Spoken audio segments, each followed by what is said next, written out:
correction.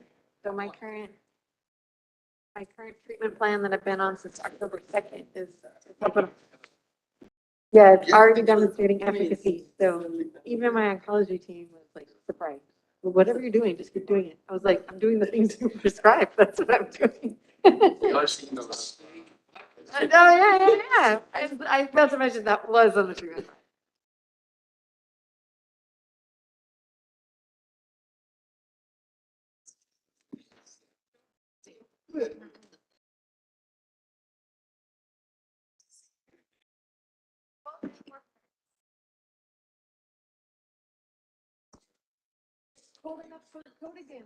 Hey, Yoli. I'm like, yay, poor girl.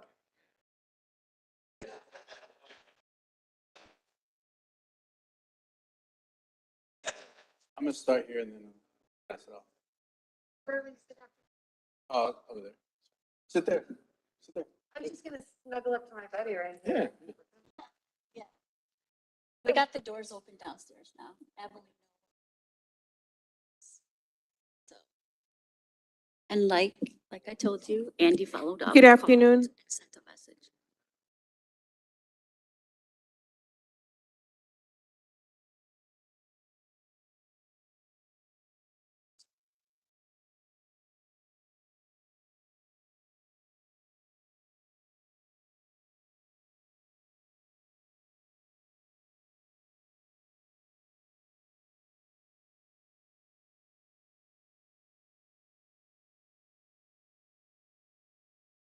We are ready to begin.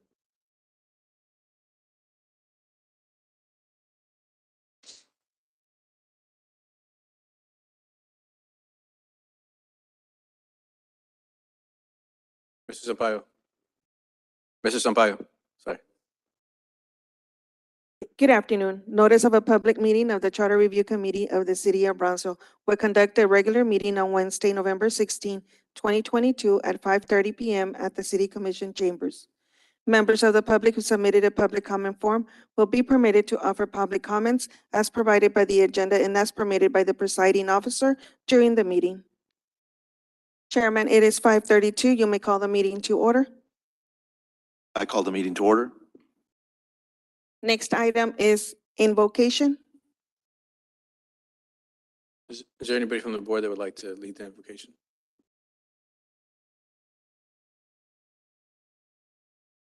Is there anybody from the board that would like to lead the invocation?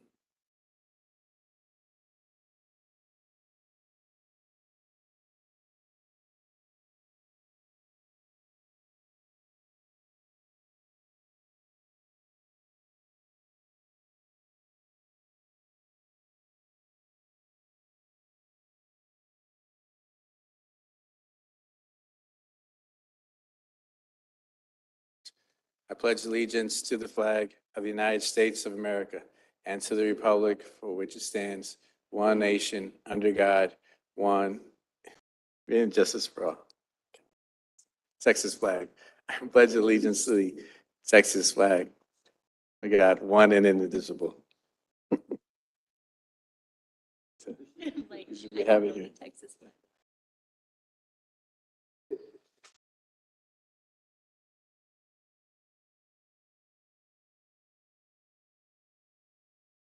Mr. Chairman, board members, thank you for your time again this week. I know the holidays are coming up and everybody's time is very valuable. I just want to go over a quick meeting outline as we always do.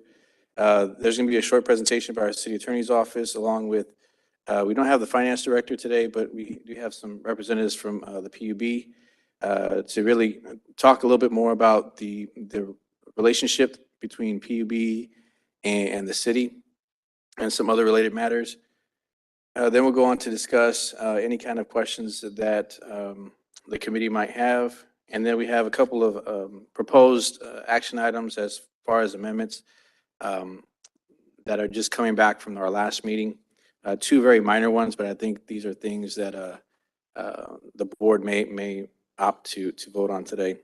And then we'll have adjournment. With that, before we bring up PUB, I did want to go over just a quick overview of Article 6, just in the way it's structured the way it flows, what articles, what issues touch each article. And so it's broken down into 4 sections. And your first section is your general powers. Then you have your section 2, which governs accounts and records. Article 3, which we had a lot of discussion with last meeting, is the application of revenues. And then you have your section 4, which is your miscellaneous section, which I think the most important one from there is subsection 4B, which is the review of rates. And so just generally here, under the management provision, it really establishes out from the get-go that this is a separate and distinct agency of the city of Brownsville. It sets just pretty much all the powers and authorities to govern the operation of power and light, water, sewage systems owned by Brownsville, and expenditure and application of the revenues of the systems. And so just very, very high level. Then it breaks it down into subsection B through K, and that governs operations and maintenance, membership of terms, qualifications of board membership, removal of board membership, vacancies. Subsection G, the critical point there, that's where it highlights that the board has the same freedom as any board of directors of a private corporation. Again, re-emphasizing the fact that the way they set it up was for it to be its own entity, but still owned by the city. And then H through K governs the appointment of employees, indemnity bonds, compensation, and personal liability of the board, which is none. Then section 2 goes into accounts and records, and I'm not going to go over all of it, but just to break it down into the subsections. The first subsection says that once every 6 months, PUB is to provide the city of Brownsville a statement of earnings and expenses, right? And so later in subsection B, it actually talks about audits, and that's once every year. And then in subsection C, that's where you get to what happened through the process of our external audit with the city is upon request of the city, we can actually ask for an inspection of their books, of their records, and any other kind of materials that might be useful to our investigations. So you have expense and revenue statements once every 6 months. Then you have your annual audit that's supposed to be provided once a year. And then at any time, the city can request additional information.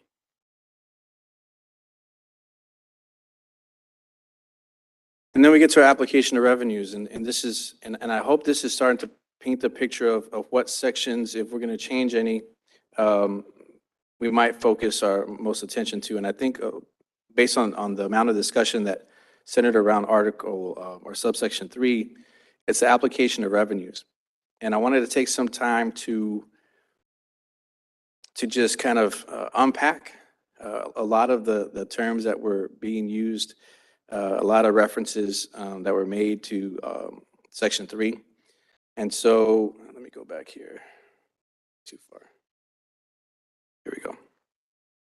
So application of revenues, that subsection A says that the board herein shall administer the revenues and funds of several utility systems, carry out, perform, and respect each and every covenant agreement hereto provided, made and entered into any contract relating to utility systems. And here's an important part, because the ordinance that was being referenced at the last meeting is a bond ordinance.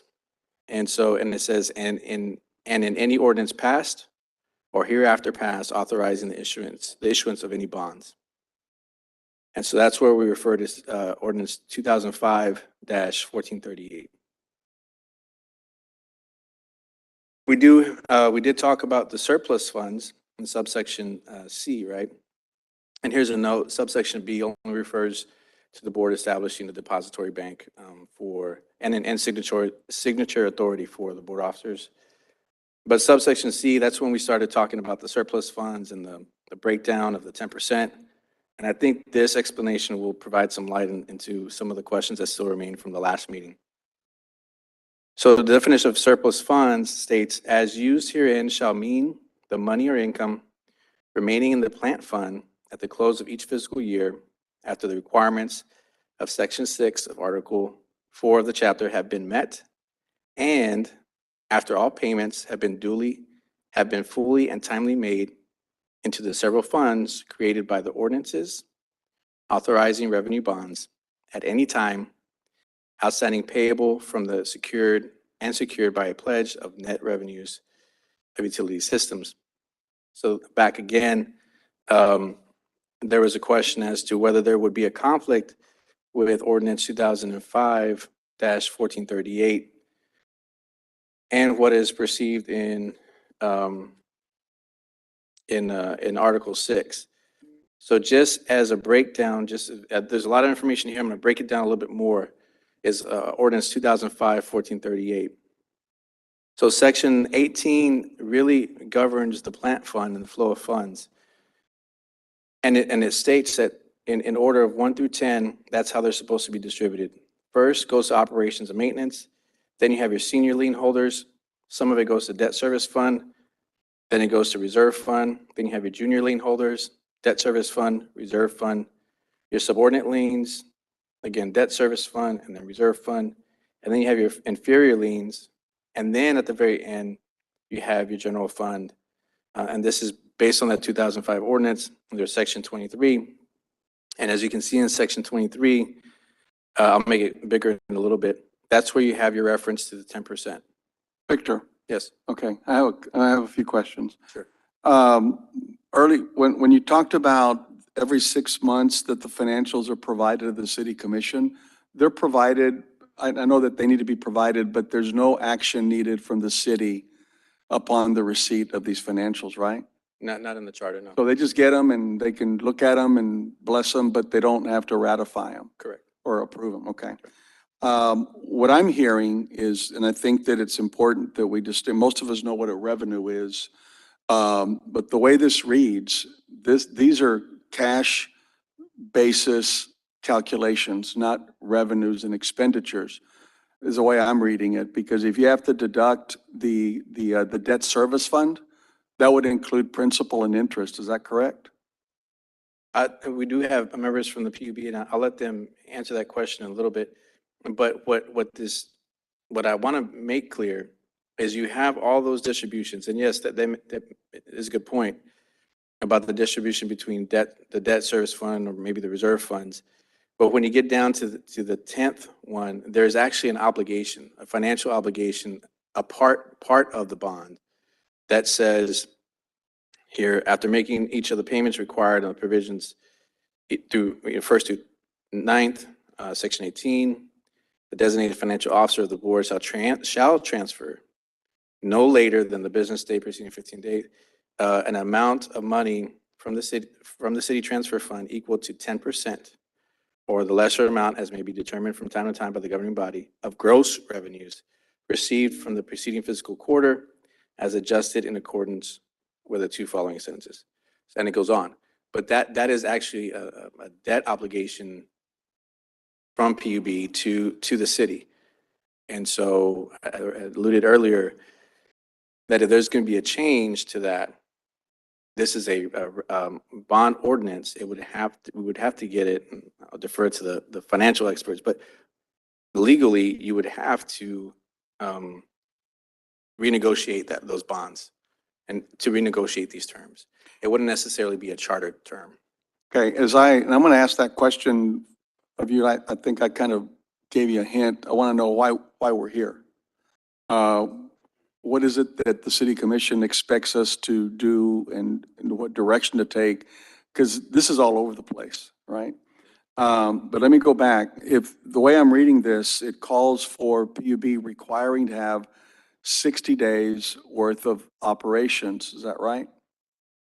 Right? Okay. But in the accounting field, in the accounting, your operations is, if you're using an accrual basis, it's revenues less expenditures. That gives you your net revenue. This goes a little bit deeper than that because it's not so much revenues, it's cash coming in. And it doesn't have to be revenues, okay? So the way I'm reading this, the way you've read it, is that you've got your cash, you've got your 60 days worth of operations that you have to maintain, which I think is a little on the low side. 60 days of operation, then from there you have to deduct your debt service requirements, right? Which is not only just interest, but it's also the capital portion of those bonds, right? So the capital portion of those bonds are not expenditures in the normal world that we're all used to seeing. So at the end of the day, you could pass an ordinance where there'd be no money left over to comply with that last 10th general fund deal. Is that correct? Correct. And I would say when we talk about the normal course and scope, yes, from accounting standpoint, but since this is a bond ordinance, and just to give you a heads up, we tried to get the bond counsel to come in for this meeting. They were unable to, but they will be here on the 30th. And maybe we can ask them a little bit more of the history as to why it was drafted this way. Because I'm assuming it was related to bond ratings or the maturity dates. I'm not sure. Okay. Can you explain, at least to me, what the difference is between a senior lien and a junior lien? Order of precedent of how it's recorded. So this 2005 is not the first bond ordinance. Would that be considered a senior or a junior lien?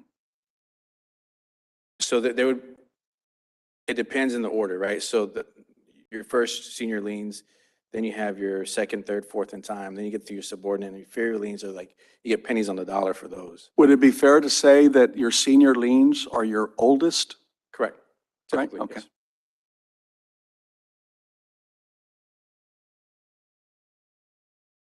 Okay, well, I'll defer to the accountants. Yeah, because I mean, and again, I'm just trying to make sure that I understand the formula that is being used, because we talked the last time about surplus funds. In the normal world, a surplus fund is a difference between your revenues and expenditures. That's your surplus fund in a normal world, okay? And here it's a little bit different, because here you're deducting transfers to debt service as well. Is that correct? Right? Okay, so with those transfers, in essence, you could end up with zero surplus funds, right? Or even deficit. Yes. But Should we move Just over so you can talk in the mic. Yeah. to the next item so that we can get answers from our guests? Well, this is all part of the same item, so I think I Yeah, was I'd just like, going over that. That was it. That was my last point on this. let's go ahead and finish up whatever the city attorney's office said. Yeah, that's it. This is my last slide. So, Okay.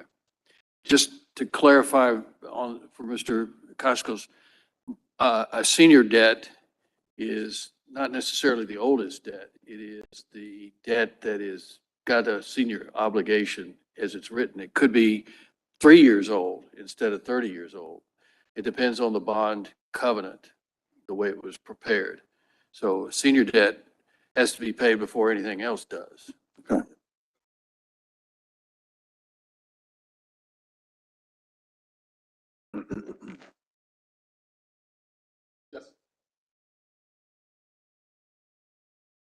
I figured I'm just going to read through this slowly and put it in the record. No, I brought this and I gave each of you a USB that has these documents in electronic format because I didn't think you guys wanted to take this home with you. But basically, it has most of the public documents that PUB uploads onto its website or delivers to the city commission on a regular basis. So you're going to find the most recent budget, which is a 2023 budget. It covers October 1st of 2022 through the end of September of 2023. The first half of that is the O&M budget. The second half is actually a really interesting component to it is the CIP budget. And so you can go through that and it's broken down by line item. And it spells out every project in our CIP budget and the capital improvement program budget and the amount allocated to it. So it's a great way to look through PUB and not only see how the revenue is coming in and how that's being allocated, the expenses, but also how the capital funds are being allocated and what projects are in there. So that's for electric, water, and wastewater. So that's number one. You've also got our 2021 CAFR, which is the audited financials. I think last year, Baker Tilly performed the audit, and so it's in there. It covers fiscal year 2021. So October of 2021 through September of 2022. Or that's not right. 2020 through 2021. And so that's on our website as well. But it's in there. And then we've got every PUB meeting agenda from January of 2022 till present day. We've got one scheduled on Monday, or no, we just had one on Monday. You've got all of your SRWA meeting agendas, which is a public entity that runs the desal plant over on 511. That's also public meetings from Jan 1 of this year to November of this year. You've got every PUB committee meeting agenda in there from January to present time. So that's audit committee, finance committee, facilities committee, any committee that is run by PUB. You've also got all of the monthly financial performance reports from January 2022 to November. Those are presented by Mike at all of our public meetings. Right at the beginning of the meeting, he goes through all of our monthly financials and gives the breakdown for how the electric, water, and wastewater utilities are performing. And then you've also got our BPUB Integrated Resource Plan, which spells out our priorities going forward and the PUB resources, what's required and what we're going to be looking at for the next couple of years. And then there's also a copy of our annual internal audit plan, which is put together by our internal auditor on an annual basis, taken to the board. The board approves it, and then she carries out that audit plan and reports the findings to the audit committee and to the full board. So all of that, which ends up looking like this, if you print it out, is on that USB. It's all public information. It's all available on, most of it's posted on the website, but also available from our meetings. And I just wanted to share that because I did listen in on your last two meetings. And I think there was some question, or there were a couple of questions asked as to what information is provided to the city. This is provided to the city. It's also provided to the general public. So anybody at any time can look through this and come to any one of our public meetings and ask any question or object to anything in here. So the city is not treated any differently than what the general public is treated, correct? That's correct. Although the city does have, by charter, they have the ability to request any non-public Right. document. But in terms of that, now I'm assuming that executive session items are not in this thing here. That's correct. Okay. Executive Right. session items are not made public. Do y'all keep minutes for those? Yes, we do. Does the city have, can the city request copies of those? I think they did, and they did for the audit. You did? Yeah. Is it done on a regular basis along with the other minutes or no? No, the only reason why we requested them at this point under this investigation, because the external auditor requested them.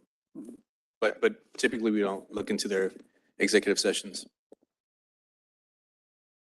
And as far as this information, one of the other things that we started doing this year, beginning with January, is that the Finance Committee, which is one of our standing committees, which I've been chairing since January, rather than meeting once a quarter, or I don't know how often it was meeting in the past, but now we meet monthly before the full board meeting. And the only thing we look at are financials. And from the beginning of the year, when we started holding these meetings, we reached out and made sure that the city was aware of those meetings and knew that it was invited, as is the general public. But we were specifically interested in making sure the city was aware of it, because during that meeting, we cover any and all items having to do with our financials. And the city has been invited to send in any questions or concerns that they may have prior to the meeting so that they can be handed over to staff and staff can address them at that time. They haven't taken us up on it yet, but the offer is there and it's standing at any time. And how long has that offer been on the table? January. Well, I was named to that committee as chair this year.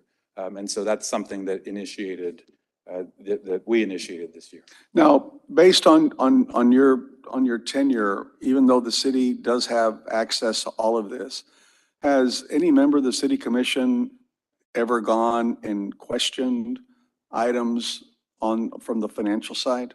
Not to my knowledge. Okay. That's only since January, but you've been on the board for a while, right? 2 years. Yeah, so to your knowledge, during the 2 years, have they ever inquired as to? Again, not to my. It's part of the forensic audit. It's possible that they've spoken directly with staff. Staff? But to my knowledge, during a board meeting, actually, to be quite honest, we, except for the last 3 meetings or, the last month since the Tenasca findings were made public, we haven't had a whole lot of public comment. Right. And Yeah, so I thought so. that's been something that we've encouraged and I think has been very helpful in these last couple of meetings to have the public there, to share their thoughts and areas of potential improvement.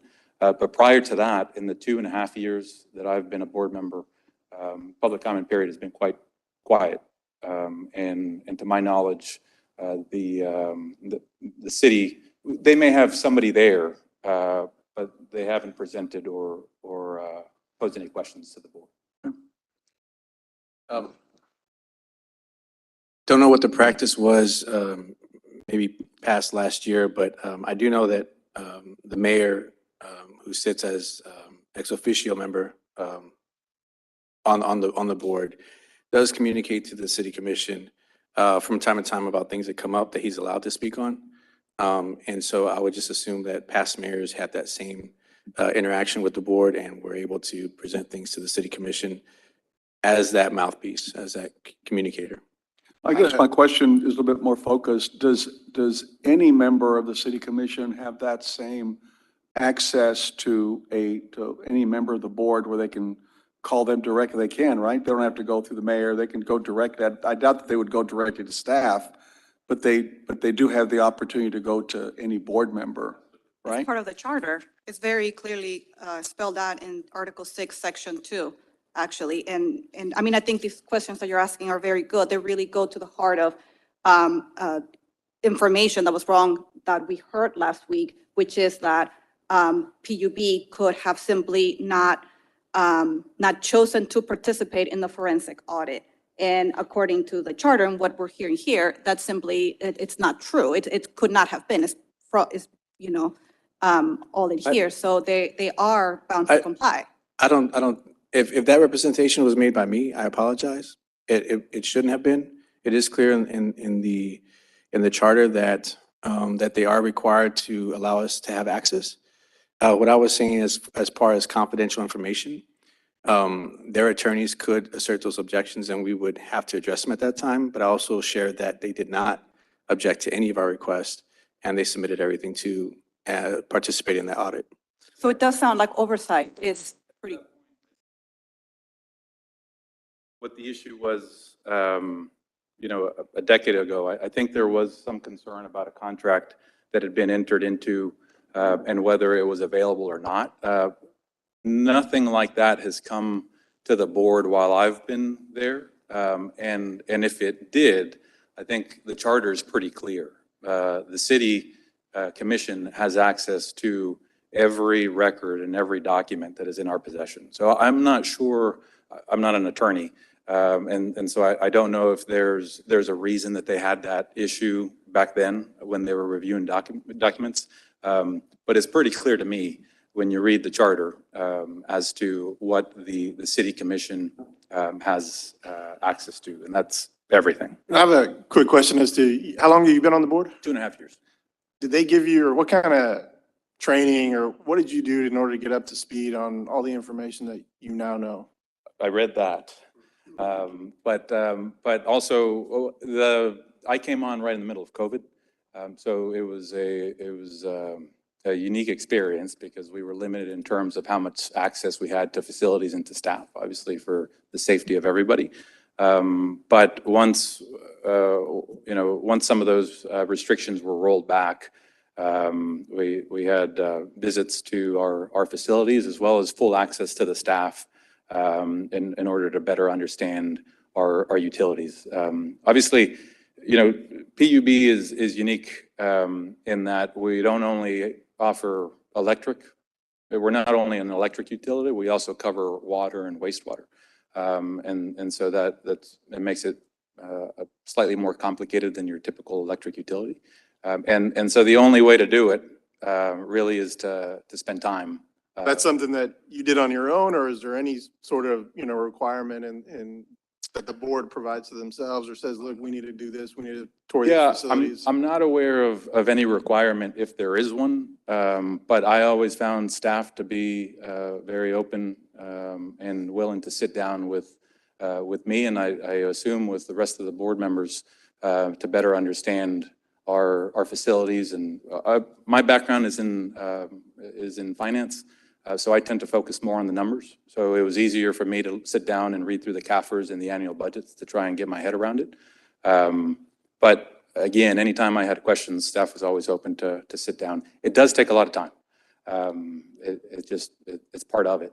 But if you're going to make good decisions, then you need to put in the time to understand what it is that you're dealing with. In our case, we're responsible for providing reliable electricity, safe water, and functioning sewers to 50,000 clients in Brownsville. And We thank you for that. better make sure that we have a good understanding for what that means in order to be able to provide the service to our residents. Mr. Sampaio, on ongoing projects, Yes, sir. are they brought before y'all's board? Or is it something that's already, obviously, if it's something that is issuant of funds, I should say it would go before y'all Correct. to get the approval. Okay, once it gets the approval, the project gets started. At any time, if the project is going to fail, do they come back to you to say, hey, you know what, we're not going to fulfill this fulfillment with this project because of this? So we haven't been involved in a project of the scope of, the one that's described with the Tenasta Well, project. just on any project that happens within, let's skip the one that, Yeah. what brought us here. But like just any project in the magnitude that is a day-to-day service that our citizens are not aware of, because it's a business and y'all do business every day. And it comes down to, we're not going to look at, oh, well, how many other, prior to the one that, how many other projects have failed? Right. And when it's at that point, does it come before the board? No, I would say that staff does a great job of bringing items to our attention on a regular basis, whether it be at our monthly meetings or throughout the week if something comes up. Obviously, anytime we have a major weather event coming in, they put us on alert. So if we have a hurricane, coming in, we know about it, and we know that we can expect, potential outages or trouble. Recently with the drought, we obviously they keep us abreast of what the reservoirs look like, because that impacts our water supply and potentially can impact our community and our residents. When we have major events like we did with Winter Storm Uri, they were keeping us posted on a regular basis throughout the day, making sure that we were aware of the outages and what they were doing to try and restore power to our customers across the city. And then when we're looking at major expenditures on our system, be it something for our wastewater treatment plant or for our power plant or for our water treatment plant, all that is brought to our attention so that we're aware of the conditions of those facilities. And we, as a board, try to make sure that all of those resources are functioning to the best of their ability so that we can meet our obligation to our residents. It's, you know, we deliver over 1.3 billion kilowatt hours of electricity to the community on an annual basis. And on a daily basis, we deliver close to 20 million gallons worth of water to, 50,000 different clients throughout the city. And then right after you're done with your water, it gets put back into our system. And so, approximately 16 million gallons of water that gets pumped through a system of 177 lift stations back to 2 wastewater treatment plants, treated and then put back, into the drainage system as effluent. That's got there are a lot of moving parts, and a lot of families depend on us and on our team to execute so that your lights are on when you flick that switch and the water is running when you turn the faucet, right? And so they do a really good job of keeping us posted and making sure that we're aware of any potential problems. If I may, Mr. Chairman, and this may sound like a little funky question, but if a project is approved for $7 million, which is not out of question, and 6 months into the construction, you discover that there's a horrific change in the plan, and when would somebody come to you and say, hey, we're not going to be able to do it for 7 million, we need to do it for 7.8 million? At what point in your process would that come to light? Well, recently, we've had those conversations a lot because of the inflationary environment in which we find ourselves. And so there are many items that have been placed on the agenda that are put on there, voted on and approved, and then a couple of weeks later, we have to address again because, prices have increased and the vendors are no longer able to deliver at the price, right? And the same goes for projects. Some projects that were put together and bid out or, estimated, once you start getting to the formal process and you start getting bids, they come back and you see that they're different from the original numbers. And so we have to address it at that time. And some projects, you don't get the green light because the numbers don't look right. And as a board, we don't feel comfortable moving forward on. And that happens regularly. There are some items that get put on the agenda that don't get approved because we're not comfortable with the budget that is currently being presented. It happened on Monday. So in the normal course of business, if circumstances change, the board gets a report or is directly involved in the resolution? They have to. Staff has to come with us with any changes in the budget. So if there is, if the board has already approved a project and a budget, if there's any change to that, it has to be brought to the board. Thanks. Thank you. Based on your understanding of PUB finances and the 2005 ordinance, as well as the charter section, Article 6 and Article 4, is it your understanding that there is no conflict between the 2005 ordinance and the charter? My feeling on it is that we need some clarity. The charter, as I read it, is, and the distribution of funds, as is spelled out in the charter, is different from what is spelled out in the ordinance. Obviously, I'm not an expert in these matters, and so I assume there's a reason that an ordinance can be enacted even if it conflicts with the charter, as is this case.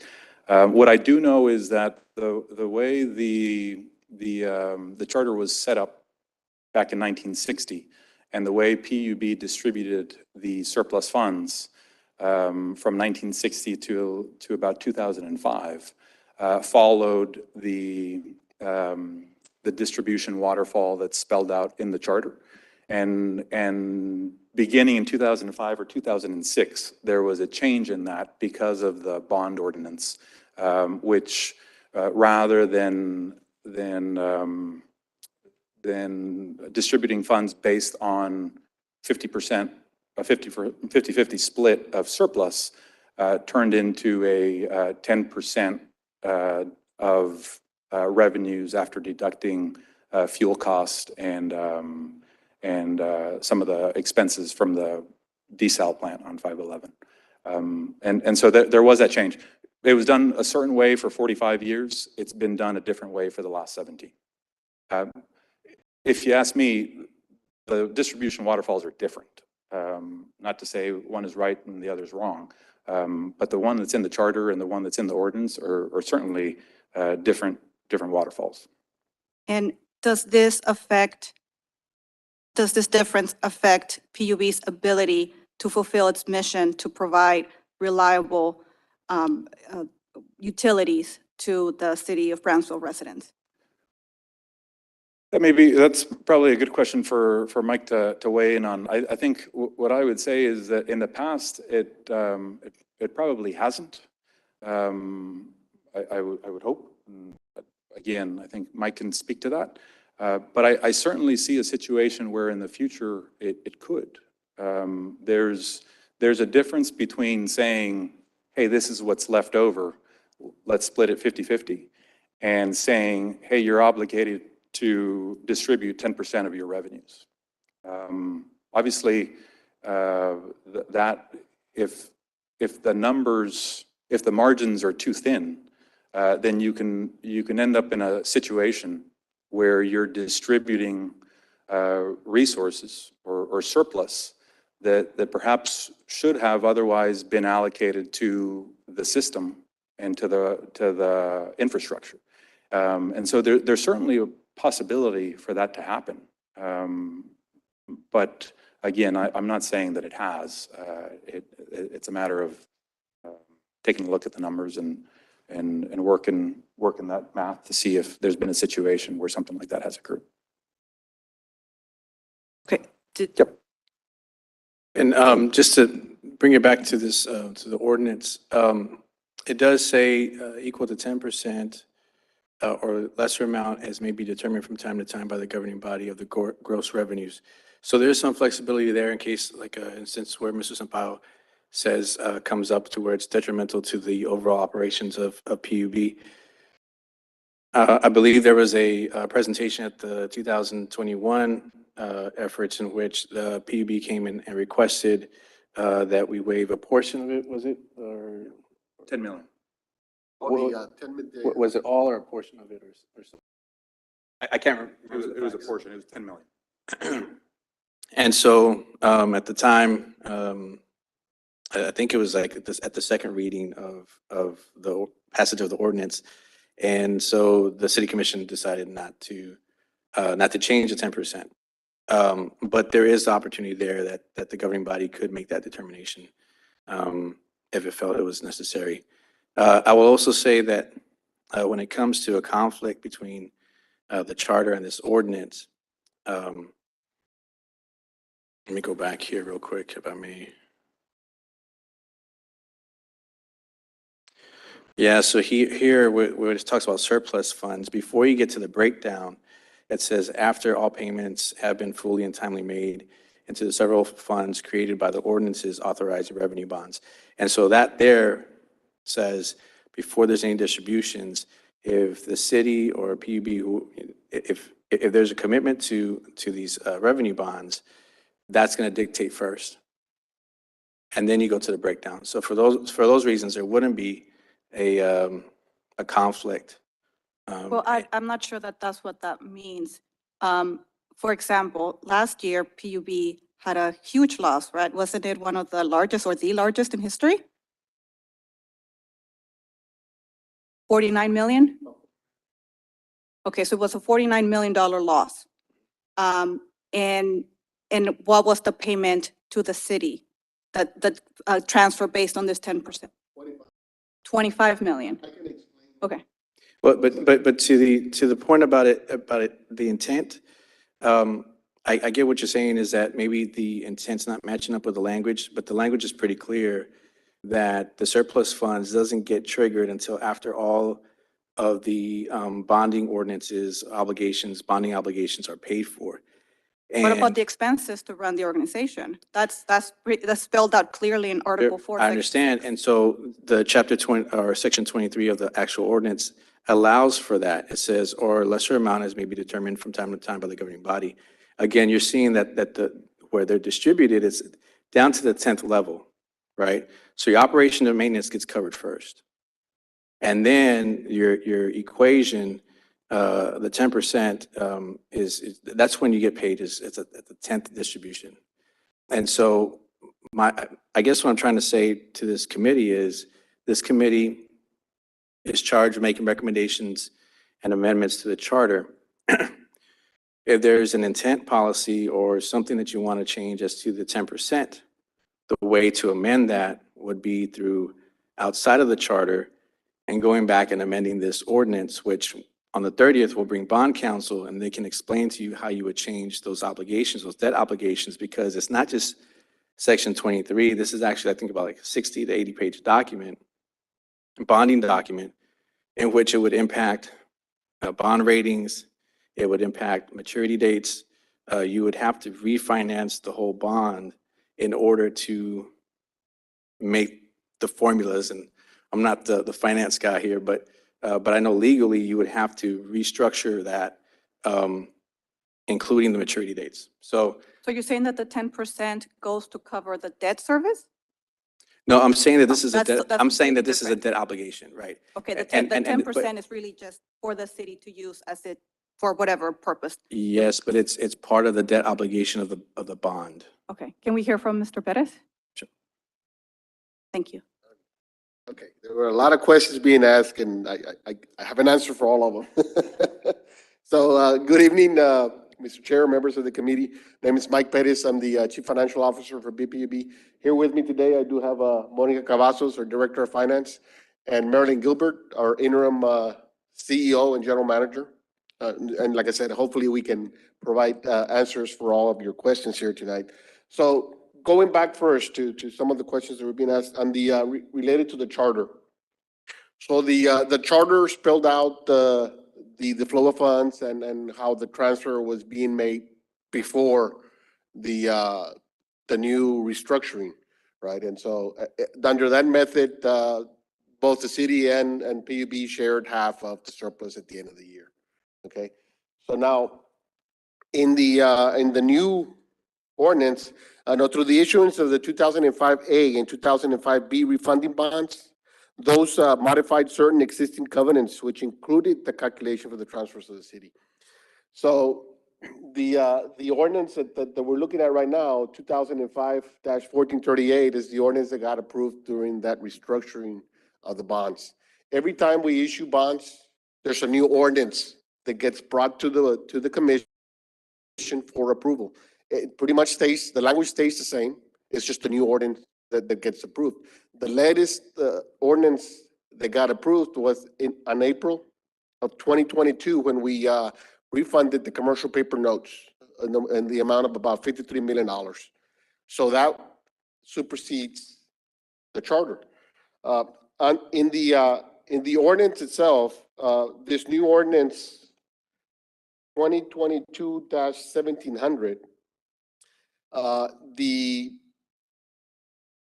section 19 spells out the payments to the issuer's general fund rather than section 23 that's shown here in the 2005-1438.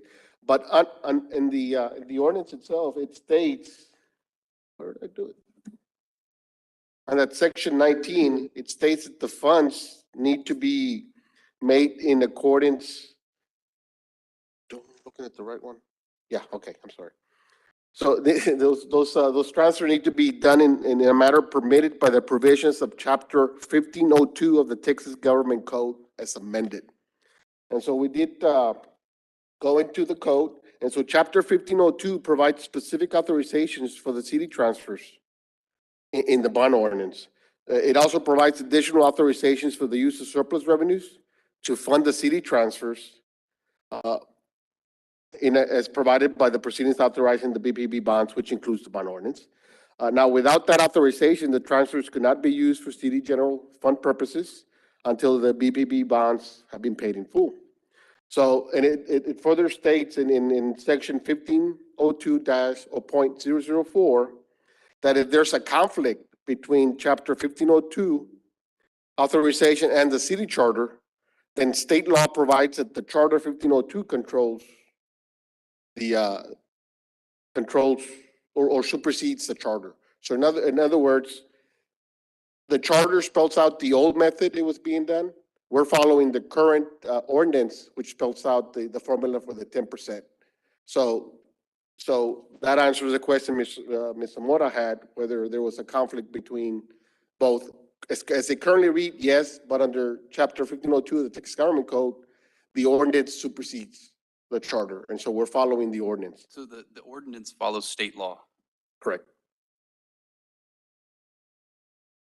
And so, Sorry, under the, can you, so state law says that the city must get 10% of revenue? I missed that. It just, well, because that's the way the new formula was spelled out under the new ordinance. So The ordinance formula, not the state law. right, no, just the ordinance formula. If you can explain what the state law spells out for us, I think that'd be helpful. Well, as I was just alluding to, that chapter 1502 just provides a specific authorization for the city transfers in the bond ordinance. But we already, I mean, it seems like we have that section. yeah, we already It's had that. 50% of surplus funds. That's, the Yes, statute chart- does, I understand that, I understand it this way. The statute, the ordinance refers to the new state statute. And that state statute is, it really specifically is where my question is, like, what does that say? It says when there's a conflict between charter and ordinance, ordinance dictates as far as the distributions, is my understanding. That's, No, it Doesn't provide. provide. It doesn't provide the formulas in the ordinance, which if there is even if there is a perceived conflict, that formula would dictate. I get it. right, but the formula is specific about paying the debt, is it not? Did I misunderstand that? No. So let me go back to the ordinance. So under the new ordinance, the 2022-1700, under section 14, it spells out the flow of funds. You know, the first, we generate sufficient net revenues. First payment, or first bucket is for the maintenance and operations of the utility, right? And then buckets 2 through 9 spells out the transfers into the debt service funds, right? But the only transfer that we're doing currently right now is just the transfers for principal and interest into the debt service interest and sinking fund. All the other reserve accounts have already been met and are at the stated amounts. I know Mr. Cascos had mentioned, the operations, we're required to have an operating reserve equal to 60 days worth of O&M. Initially, it was set up at 12.5 million. Over the years, prior to 2019, we actually increased it to 17 million because, it's just becoming more expensive. Ask you a question real quick. I'm a little confused on the M&O. Is there any language anywhere where the city has a voice into how much you can increase your M&O? No. And that was one of the reasons why this new formula came into play. Before, if PUB incurred excessive O&M costs, well, that just means that the split at the end of the less. year was going to be less to the Correct. city. Well, is there any language now that monitors or controls, let's say if you wanted to increase M&O by 40%? Okay, yeah, we do have, as part of the bond covenants, we are required to maintain a debt service coverage of at least 1.25 times on the senior lien obligations. Okay, but let's go up. Okay, And let's so- go up to number one. Okay, which the first one was operations and maintenance. Right, and Okay. and that's what I was getting back to. You mentioned increasing O&M by 40%. we wouldn't be able to do that because then we won't be able to meet our debt service coverage. And so that's, Well, you can do it, okay? Well, I yeah. mean, you can do it, but you may Only go to a belly up certain on your extent. bonds, but, okay? But there's nothing to preclude you from doing it. You just have to come up with the money to meet your bond obligations. I guess the point is, if somebody wanted to increase it by 15 or 20%, you know, the higher that number, see, your bond stuff is fixed, right? Your bonds are fixed as of right now. They're fixed. Right. Your principal interest, it's, well, the interest may be fluctuate, but your bond payback are fixed every year. What is variable are your operation costs. Right. And that can be through compensation, it can be increased fuel costs, it can be something. So my question is there anything that would preclude somebody that had a really sharp pencil and figured out, you know what, we don't want to give the city this kind of money, so we're going to increase our M&O by 15%. That reduces that bottom number a little bit less to the city, and we get to keep it. Is there anything right now that precludes PUB from arbitrarily raising that number? I think the answer is no. so, well, no, the answer is yes. No, how can you? I mean, Because we're not talking well, about the let consequence. me start off with, you know, that was the old formula when, you know, you used to split the surplus 50-50 at the end of the year. Under the new formula, the city's going to share 10% of the adjusted gross revenues of the utility. Okay, so Nothing M&O having to do doesn't with even, O&M. so M&O doesn't even go in Doesn't there. even come into the calculation at all.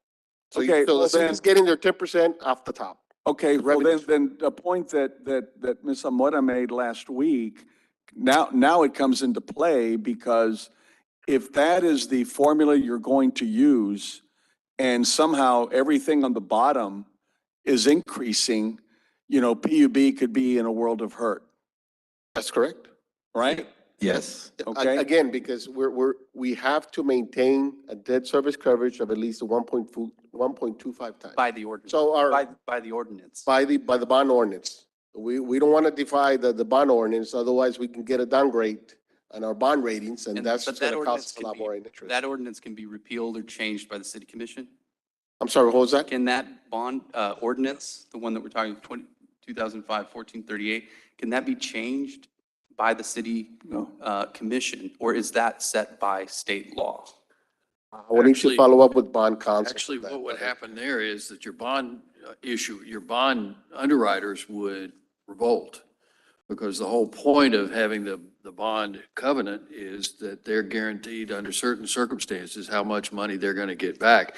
And if you go to changing the ordinance that created it and supports it, then you have to go back. I think somebody, Mr. Flores mentioned, you have to go back and renegotiate every bond that you've ever issued or suffer a pretty substantial loss in your credit rating. But again, I want to go back that there's nothing, I mean, I know what you're saying. No, we can't because we have to do this and this and this. There's a consequence if you do it. In other words, if you increase that operations caused by anything amount, yeah, it can be done. There may be some consequences downstream, like the bonds and, you know, you violate your bond covenants and you can't, you know, pay, you know, your debt, whatever, but it can be done. That's what I'm trying to. when we go through our budget process, we ensure that we meet at least we're a bit conservative. We want to make sure that we meet at least 1.5 times debt service coverage. Give us that wiggle room because we do not want to violate those. How many budget amendments do y'all do? I'm sorry, what was that? How many budget amendments do y'all do on a monthly basis, annual basis? No, I mean, we do maybe 1 or 2 a year, if any. We just had one recently, but that was done because of the acceleration of the rollback from June 1 of 23 to December 1. And so we actually made an amendment for them.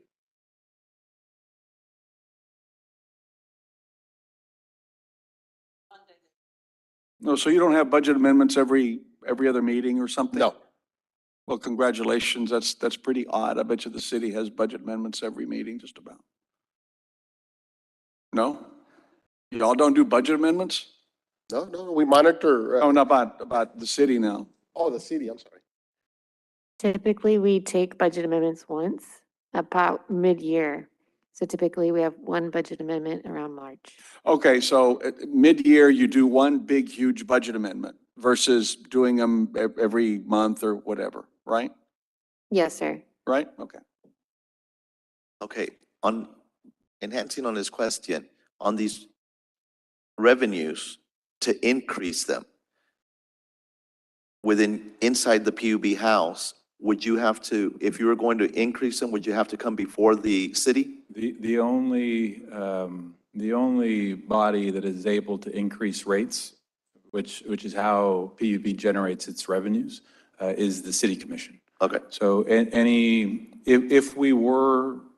if staff were to present us with a budget, the revenues would have to be determined by the rates that are set by the city. They can't arbitrarily set a different budget. And that obviously plays out with our expenses as well.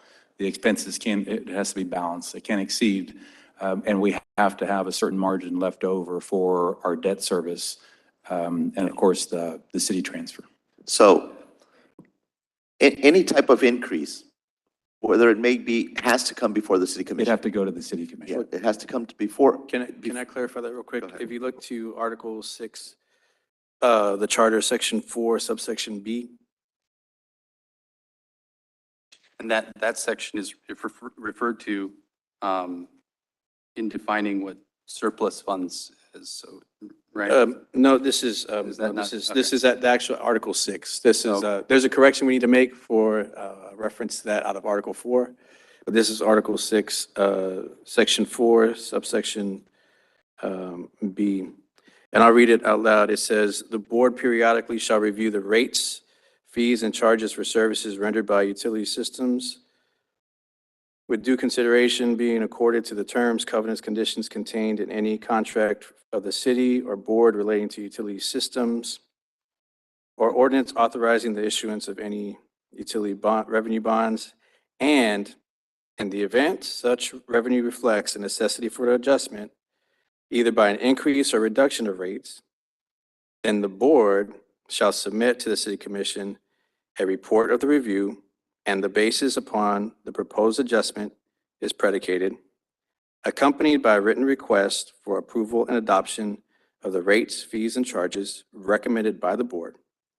If the city commission approves the adjustment thus recommended, it shall pass an appropriate ordinance placing such fees, rates, fees, and changes in effect." So yes, the ultimate decision lays with the city commission, but under the charter, it's not, the city currently doesn't have the authority to require the board to do this study. Now, I would add that the authority may not be there. I think any board member would gladly welcome input by the city if it felt that there had to be an adjustment. So the authority may not be there, but. Agreed. You can ask. I agree, Mr. Sampaio. I just think that if that's that might be one of the clarifications that this committee might want to recommend. Because those that are watching, the reason we're all here is because of the audit on Tanasca.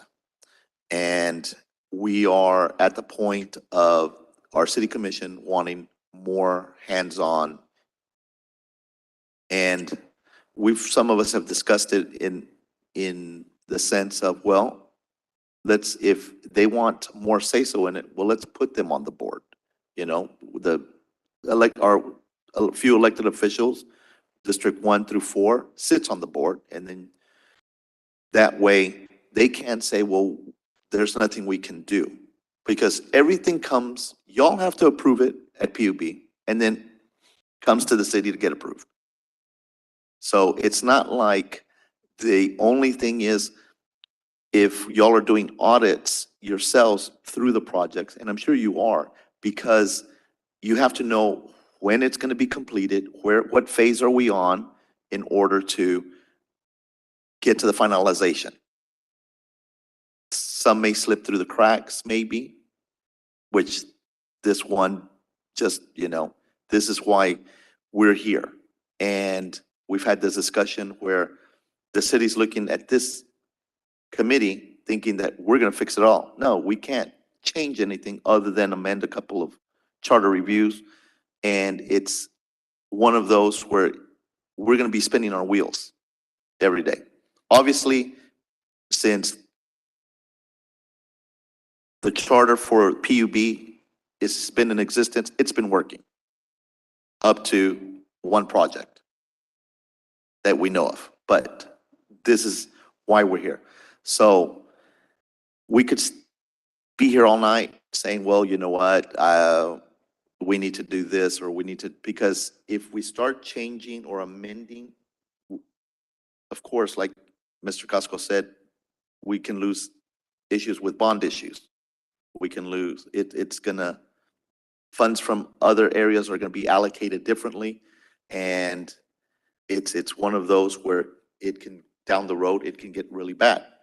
And Mike, thank you for coming, and Mr. Sampaio and everyone else from PUB.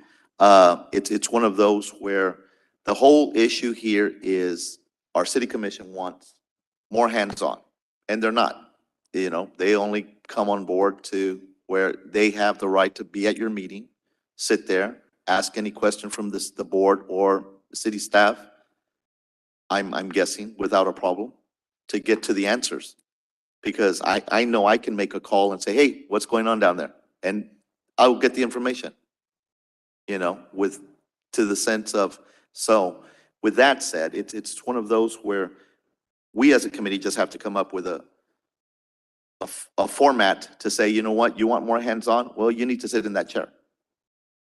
And then that way you don't discuss, you know, that, oh, well, we don't have any say-so, which they do, because 7 people on the board at PUB have to come up with a decision to say yes, and then it comes down to 7 people here at the city to say yes or no. So 14 people have looked at this before it comes down to the sense of, does it get approved or not? And without PUB, the city isn't sustainable by itself and needs the funds from PUB. If we break it down, if we take the funds away from PUB, we're dead in the water. We become martial law. It's unfortunately, but it's one of those where we can be here every week, and, oh, we're going to change this, or we're going to amend this. But the thing is, why we're here is because, of course, the Tenasca project, and that our city officials want more hands-on, which they have, and they're the ones that come down to the bottom line of saying, this is what we can do. Other than the day-to-day, it falls on the board at PUB. Mr. Chairman, I think you summarized everything very succinctly. I think also it coincides with what everybody's been saying. I think Mr. Cascos brought it up. Maybe his very first comment was, well, why are we here? And so we did want to present PUB with the opportunity to kind of explain. I think they've really unpacked a lot of the questions that stayed remaining from the last meeting. As Mr. Merrill shared, you know, if the purview of this charter review committee probably isn't the proper venue to start discussing the impacts of changing the bonding ordinance, just because of all the subsequent impacts it may have to bond ratings for both PUB and the city. We do have a subcommittee separate and aside from this, where Mr. Sampaio, along with Mr. Joseph Hollum, the mayor, Commissioner Cardenas, and Commissioner De Los Santos are sitting on. I'm not sure if they've had a meeting yet, but like, this is the stuff that would really go to them to discuss how to break that down, because the charter is just not the proper place to do that. I think what this charter review committee can look into is the extent in which the city commission does have that managerial impact on PUB and the extent of that. And I think there are some provisions that we can look into in addition to the option that Mr. Cascos and, of course, Mr. Chairman, you've alluded to, is just having them serve as a PUB themselves. That's something we can present. We do have our first CRC report to City Commission on December 6th, I believe it is. We can present that. I don't want to cut short this discussion, but we do have some other proposals that we can get into the actual management of the management relationship between PUB and the city, if you'd like to, or we can continue this discussion some more. Mr. Romero. Mr. Flores, I do have a couple of things that I'd like to clarify or see if I can straighten up in my mind. And I'm going to direct the question directly to Mr. Sampaio because of that. Last week, we talked, and I had what I thought was a brilliant idea, and I'm now convinced that it may well be a solution without a problem. Having seen what you've collected and offered to us, I see that the controls are quite extensive and I would regard as professional. And one of the points that was brought up was that on an annual basis, your board meets to discuss what are we going to audit this year or focus on in our audits this year. It might be valuable to consider including in that process what can we do that reports to the city in a more effective and clear and transparent fashion what's really going on behind the scenes. So I tend to, for the sake of Mr. Flores being able to draft whatever we write or want to come out with, I tend to prefer something incremental rather than holistic or trying to wipe the table clean. But the other thing I wanted to ask was, if you stepped outside of where you are tonight and said, here's what I see as something that we really should change, is it going to be an ordinance or is it going to be in the charter? Well, Let me add, I apologize, one more thing. I was glad to thank you for bringing forth this 2005-1438, because that, what you called waterfall effect, is to me a real clear explanation of the sequence for determining who gets paid what. But I don't see a problem with that. Whether it's 10% of gross or 50% of whatever's left over, but that's determined differently from the charter. And so all of that having been said, tell me what you think. Well, I think the answer to whether you can do it with the ordinance or you can do it with the charter, I think there's an opportunity for both. I mean, ultimately, the mission of Brownsville PUB is to serve this community to the best of its ability, right? We provide reliable power, safe water, and functioning sewers at the most affordable prices possible. And so, look, there are 72 municipally owned utilities in Texas, including PUB. There are over 2,000 public power utilities in the country. I'm sure that if we sat down and looked at the other 71 in Texas or the other 2,000 across the country, we could find some best practices that could improve the way we do things here in Brownsville. And I think we should. Now, some of those may require changes in the charter. Most of them can probably get done with ordinances or by simply sitting down and hashing out the details, via meetings or conversations. Can we improve? Absolutely. Absolutely. Now, PUB is unique in that we aren't only an electric utility. When I said 72 MOUs in Texas, that's 72 municipally owned electric utilities in Texas, over 2,000 in the country. PUB does electric, water, and wastewater. So it's three layers of complexity. That said, we can look at what's out there for water and wastewater as well. We should absolutely look for every opportunity that we can find to improve the system. No question about it. And if that requires charter amendments, then done. Let's put those options in front of our ratepayers and in front of our residents and let them choose. But I think a lot of it can be done with ordinances or just phone calls.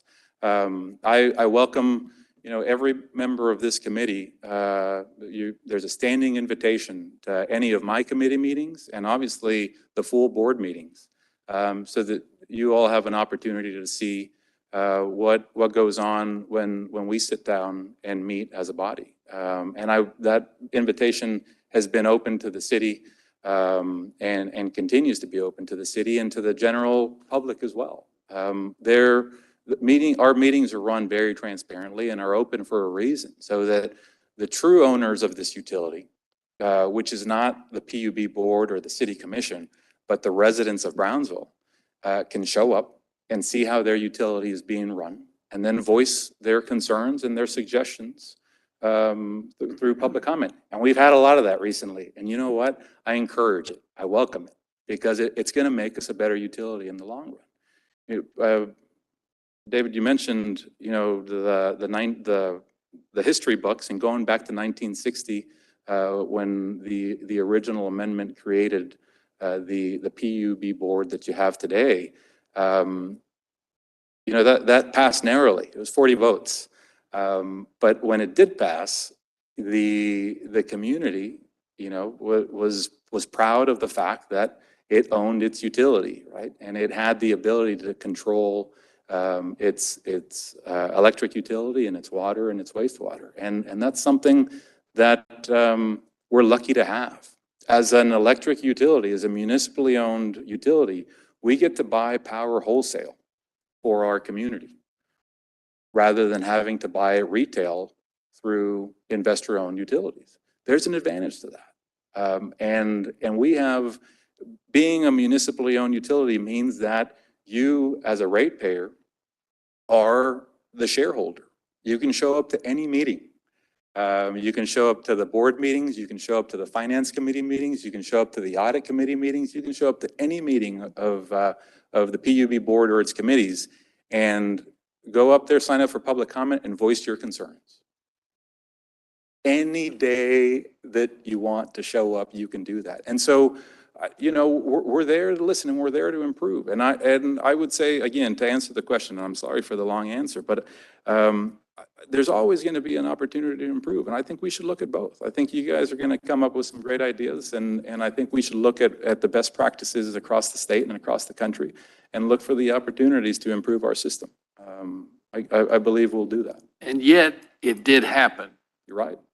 That something happened is all, and that's why we're here, is how do we keep that from either happening again, or put in place controls that restrict the opportunity for that to happen again? Absolutely right. And Mr. Flores, I was going to ask you, are we at any risk of damaging other work regarding the Tenasca situation if we ask specific questions? I want to thank the committee for giving us the opportunity to be here today. I have another engagement, and so I have to excuse myself. But thank you very much. I think it was a great conversation, and happy to be back here as many. I served on the past Charter Review Committee, and I saw your schedule for the next couple of weeks. So if there's ever a question or a conversation or a discussion where you think that either a member of the PUB board or a member of our staff can contribute, please feel free to let us know. We'll be here. And the invitation stands. Anytime you guys want to be at any of our meetings, you're welcome to be there. And if there's any information, you guys have those USBs. If you need any additional information, feel free to let me know. Shoot me an email or staff an email. We'll get you whatever you need so that you guys can put together the best options possible for our ratepayers. So Thank you. Thank you. Mr. Merrill, if I can add to the question, should these changes be an ordinance or the charter? And I'll recall everybody to our very first meeting, in which we kind of talked about where we wanted to be in creating charter amendments, right? And so we said clear, succinct charter provisions are required, because those can only be amended every 2 years. When you started talking about best practices, most times, best practices, especially now in the age of technology, they can evolve much faster than every 2 years. And so the benefit of having things set out in ordinance for those things that need to be agile and accommodate for different circumstances that might come up, either with financing or technology or advancements, expansion of the utility system itself. That's why you want to keep those charter amendments. And I think you can see what's kind of happened, especially with Section 3, is you saw the charter really start to get in some of the more specifics. And so if you continue to add more specifics to the charter, you're going to lock yourself in for another 2 years and not be able to amend those by ordinance. Now, unfortunately, we're dealing with or the bond ordinance, which it ties us up because it has subsequent impacts on ratings, et cetera. But I do think, to Mr. Sampaio's point, is it's a combination, right? It is a combination of charter revisions where I think you can add some clarity into qualifications of board members. We talked about that last week. Mr. Tehitin about maybe alluded to something maybe indirectly, but I kind of picked up on maybe some trainings. Are there any kind of trainings that would be required by board members in the field of finance, or kind of like attorneys do? We have to have, or CPAs or any kind of professional, licensed professional. You have to continue every year or every 2 years, a certain amount of continuing education units specific to utilities. It's a very unique niche area that requires some significant knowledge. So adding trainings, we did talk about removal and appointments, ratification of budgets and compensation. You started to get those last two, I'll save them at the very end because that does kind of get more into maybe something that you might want to memorialize in an ordinance versus a charter. And we saw that version, I think, in City of Lubbock, right? Where they had a very general charter provision, but their ordinances really went and dove into a little bit more specifics. Victor, if I may. Yes. I'm still trying to figure out what direction the city commission wants to take, okay? And the reason is because they can, like the last time we did this, they changed up the recommendations that the Charter Review Committee provided, and they changed it up here, and then it didn't go. I mean, what we had adopted did not ultimately get on the ballot. It was somewhat different. So we need to recognize that they can change whatever it is that we put forth. We say 4 years, they could put 10, we could put whatever it is. I don't believe that the objective of this group is to determine the day-to-day operations of PUB. Okay, I don't think that that's our role, to where the debits go, where the credits go, and, no. Correct. But I think that there appears to be a lack of oversight. One of the recommendations that we've kind of, hit off was appoint the city commission to the PUB board. That solves everything from down, whatever, if that's what they want to do. I'm not saying that we go down that path. I'm just saying that that's an option. Bless you. I just think that that's an option that we need to give the city commission. They may say, you know what, we'll do it. And you're going to have some complaint, well, it's too much work. Well, then don't run. That's simple. Don't run. No one's putting a gun to your head to run. Then if they nix that, then we go down to other stuff that we've all known about. Serving, I've never heard of an organization where they appoint somebody and they cannot be removed. They're frozen in time unless something happens. Everybody serves at will. The other thing that I was thinking about was having the body, the city commission, appoint PUB board members as a body, not, well, it's a courtesy, it's your turn, you appoint whomever you want, then we just kind of, everybody else just rubber stamps it. I think that every PUB, and any appointment to any government body should be vetted a little bit better than what has been done in the past. So if we go down that path, that means every district has a representative with no criteria. Then we're going to have, what, 2 or 3 at-large positions? The mayor and then 2? Well, then at that point is where we can put some prerequisites on there where one of them must be or should be or may be an engineer, CPA, an attorney, a banker, or somebody with some minimum educational requirements, even a bachelor's degree of something. Coupled with that, I don't know, do any board members, do they have to file any, I know that they file conflict of interest forms? They do. The new Chapter 38 actually also requires them to file personal finance statements. Do they also have to file that? Just this past year, they required that. Okay. That was one of my recommendations, that we do that. But I think that's where we need to go in terms of assisting the city commission as to how to best do this. Obviously, I don't think that even if we would have enacted any of this, short of the city commission being the board members, would have prevented what transpired. You know, I think when you have a board that is, they're asked to serve on their time, they're going to rely on management and the administration for what they say. And because some may not have that background, that educational component, I don't know if there is an educational component out there. You can take a CPE or continuing education course. It's going to, indoctrinate you on utility management, but you can learn some basic financial stuff. And what I don't know at this point is when management or the administration presents stuff to the board, and there's some discussion, can you count on your hand how many times the board has out negotiated or outvoted or not taken the administration's recommendations? I don't know. I don't know if anybody knows. But I think at a minimum, depending on where we go, I think the city commission should be ratifying the budget, not just getting a copy of it. And as Mr. Sampaio said, anybody can go and look at it. Well, that doesn't mean, I looked at the financials yesterday, on Sunday, and yeah, I looked at it, but, and what? Then what? The city, I think, should be ratifying. I think that they should be involved in the compensation packages of upper management.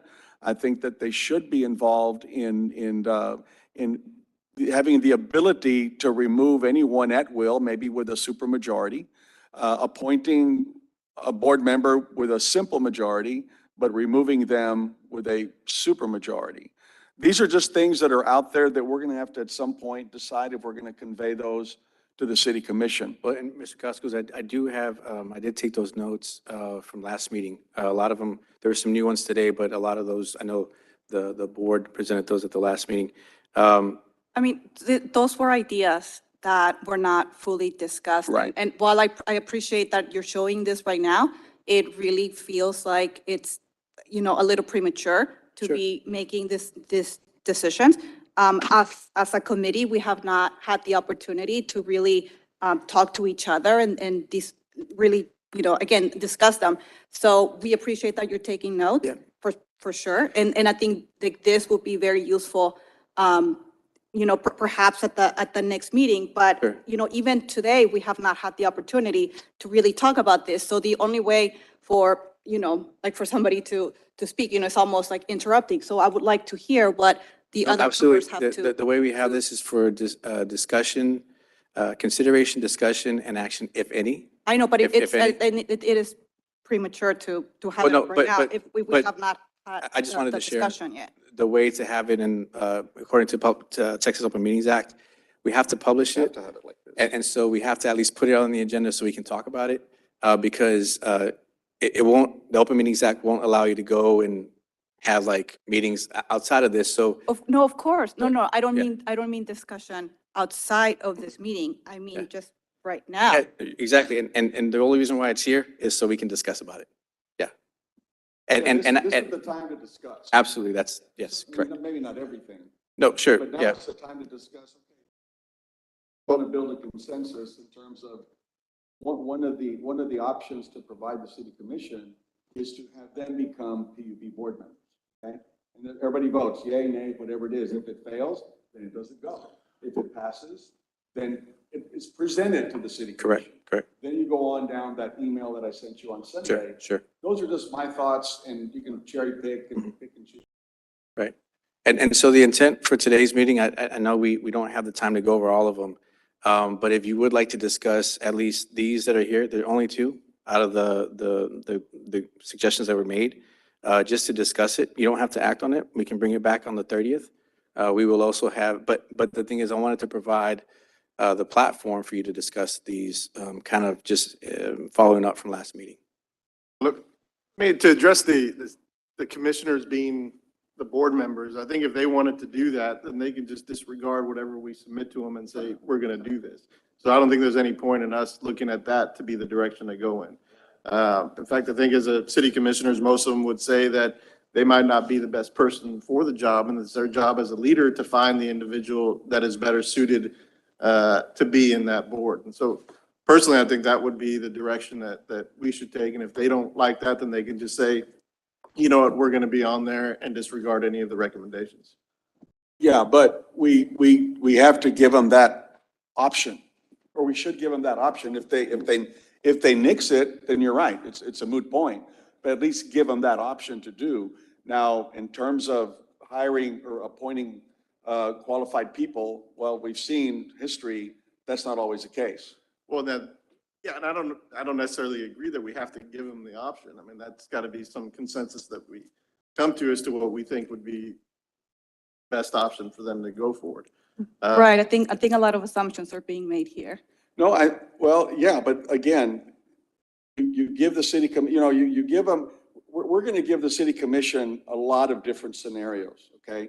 They're going to pick and choose which ones they want to go on the ballot. Just because we recommend it doesn't mean that they're going to agree to it. So one of those options could be change the charter to where the city commission are the PUB board members. And then they can vote it down at a city commission meeting, like they did the last time. They changed some of the language that we recommended. Right, and that's why we're kind of incorporating these reports to the city commission in an incremental phase. So the first one being December 6th, the next one being the Tuesday after. They're actually doing back to back. But then we also have two more in January that you'll be able to kind of present these, and, getting the feedback, we don't want it, okay, Right, we go back to the drawing exactly. board. Correct. Because, I mean, we all know we're here because of Tenasca. Mike, quick question. At any time, could anyone from our city commission, mayor, at large, could have gone and asked for, hey, what's going on with this Tenasca project? I mean, yeah, you could have. At the time I was director of finance, I was not privy to the closed session or anything having to do with Tenasca, really. So the only people with information for that would have been executive management. Okay. But yeah, you could have. And could anyone ask a neighbor, your friend, anyone wanting information, hey, well, how's this Tenasca? Any resident of their lovely city could go and ask someone at PUB, hey, what's going on with this project? Where are we at with it? Would they get the answers? Again, it's really dependent, when that question was asked. I mean, if a lot of that information was being discussed in closed session, Okay. it was privileged and confidential, so more than likely, they would not be providing too much information. But if it was one of our city officials, they would get somewhat. I don't think so. They were allowed Yeah, to. they're allowed. Not executive session stuff. I don't think so. Yeah, that kind of goes to my response last time was, we could ask for it, and then legal counsel for PUB would assert any kind of exceptions, and then we would kind of discuss at that point. It's been our experience, as of now, that legal counsel for PUB has taken the approach as you have access to that information. So I would assume it would have been the same way back then. No, Is, but not then. is Article 5, Section 19, the investigations by the commission, is the PUB board, the officers, subject to that? Which provision are you talking about? Article 5, Section 19, the commission may investigate the financial transactions of any office or department of the city government and the acts and conduct of any official or employee.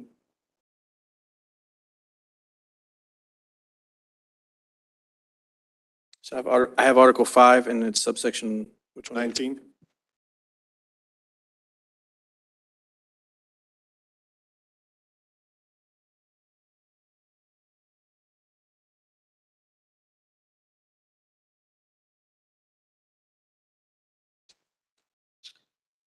Yes. The way I read it, yes. Okay, so the way I was listening to the last meeting is a big issue would have been investigating oversight. And so based on the charter directly with the PUB board, the city commission has the ability to access any records. And then based on Article 5, Section 19, they actually have subpoena power to interview and have witnesses testify and hold them in contempt if they fail to Yes. refuse to provide books and anything related to a transaction. Okay.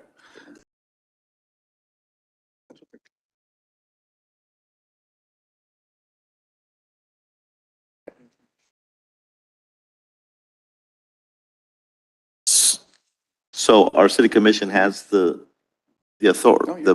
the authority to already look within what's Right. happening. And I think what the argument, I hate It, I hate assuming, but let's just say in any other case, if there's an issue that goes on at PUB and the city, and because of executive session, we're not in there because Exactly. initially, we can ask for it if we know about it after the fact. But if we're not privy to that information of the issues that are going on, then we don't know what to ask about. okay. Well, then that goes to the management, the people that you put on there to make sure that they're asking the right questions. And then a lot of the times it's just going to be reliance on the department that they're telling you the information you need to know. Correct. And if you do have a question, you have the ability to do Right. that. Whereas on the city side, I mean, as far as legal counsel and our auditors, we have a hand in every single department and office. Whereas with PUB, yeah, on the public side, we know what the public knows. The mayor knows, but then the mayor's obligated by confidentiality to the PUB board. Correct. Okay. For example, say I'm a city commissioner and I wanted to find out about Tenaska. What the ins and outs, what's happening, where's the money being funded, who's getting allocated these funds, da, da, da. Would I be able to get that information? Yes. Okay. Now, would you, Yeah, but anybody could ask for that information. correct. Correct. I but not- guess what my point is, But the residents won't get the information. no, It would have to be a Well, to- city official. I think what I want to make clear is any public information that they provide is open to everybody. We know it, city commissioners know it, everybody. The problem comes up when there's an issue or a problem that is presented only in executive session. If it's presented only in executive session, there's no way for the commissioner That's right. to know what's they're talking about, so they don't know what to ask for. Right. But just in the sense of the day-to-day of what's happening with this project. Sure. Why is it, because I'm pretty sure from when the project came into inception, they had a date of completion, because all projects do. We're gonna start it on this day, this is phase 1, phase 2, phase 3, and by 2025, we should be here. And I think it came out in practice. It took longer probably than a lot of people wanted it to. Yeah. But it played out the way it should, right? Is the commissioners started to ask questions. They started to get some information. Then they said, okay, it's getting to the point where we want to conduct a full investigation. So we're going to hire a third-party auditor. Yeah. They hired a third-party auditor, and then they got so everything that's in place worked out because of that. Exactly. So, But in Article 6, Section 2, I mean, it clearly says that, records of accounts of all business dealings and affairs of the board, which in any way may affect or pertain to the operation of the utility systems of the city, blah, blah, blah. That information shall be furnished to the commissioners. So even, a discussion in executive session can take place, but that's different than actual business dealings. When we're talking about hiring consultants, that's a business dealing. Like, all that is available to the city commissioners. right, but we didn't have to get to the audit, because at any time, an elected official could have gone to PUB to ask Exactly. questions, Exactly. and it never happened. It never transpired. But not if it was an did. executive session. No, even in an executive session. No. Questions came up, and that's why Right, you started to get certain information that came out. Maybe they didn't ask at the extent that the auditor asked for, right. but they did ask questions. PUB did provide information, and that's how it got to the level they said, okay, as a body, we're not going to go into the full investigative mode of seeing what happened. So we're going to contract an auditor, which I think it's a responsible. Victor, thing to but do. prior to all of this, this is, I think, what you're getting at. Can a city council person go and ask PUB management for a copy of their executive session minutes? They can, and again, my response is, it would be the client, which is PUB, Right, to assert any attorney-client right. privilege. So it's not mandatory. No. In other words, they cannot unilaterally ask for it and get it. For executive session, Correct. Correct. That's the point. So the city council can ask for any information as John Q. Public can, correct. right? But they can ask, but it doesn't mean that they are required to get it from PUB on executive session. Correct. Right, that was my point. Just because it's a legal principle, and so it's a attorney-client privilege Right. principle. Oh, I understand. Okay. Just want to make sure that we were clear. I just want to point out that there were joint meetings between the city and PUB where they did present on Tenasca related expenditures and in progress. Were they in open session? No, no, in open and closed. All right. As I read the Article 6, I am struck by how well thought out it is. I'm actually impressed in a way that I did not expect to be. If you have read it, and Victor, thank you for going through a lot of the highlights of it today. It actually is pretty clear about how a separate and independent agency, PUB, should be set up, and the oversight that should be standard for its operation, right, from the accounts and records to the application of revenues. It is surprising that a lot of what is clearly detailed in the charter is not actually being followed, and it's instead, being, the authority has been removed to ordinances, which seems like it's bypassing the process. However, even with that, it does seem that there is enough oversight and separation of power at this point to have a functioning independent agency. Now, the charter is to the city of Brownsville, the analogous to the Constitution is to the United States. And if our Constitution were to call for the formation of an independent agency, we would not be talking about making amendments to that Constitution to say, actually, it should be completely overrun by government. We would actually recognize the wisdom in having it as a separate entity that can operate independent of politics, that can operate independent of what is going on at the moment. This charter should be seen as Victor said it, and a document that can withstand the test of time. We don't want to be, just reacting to a situation right now and then be, have our hands tied when the situation changes. So the way it is written now, it has withstood the test of time, and we do have in PUB an organization that provides very low energy rates. I think one of our fellow committee members, who's now who's absent today, had done an analysis where he compared several utility providers, and indeed PUB does provide very, very competitive rates. And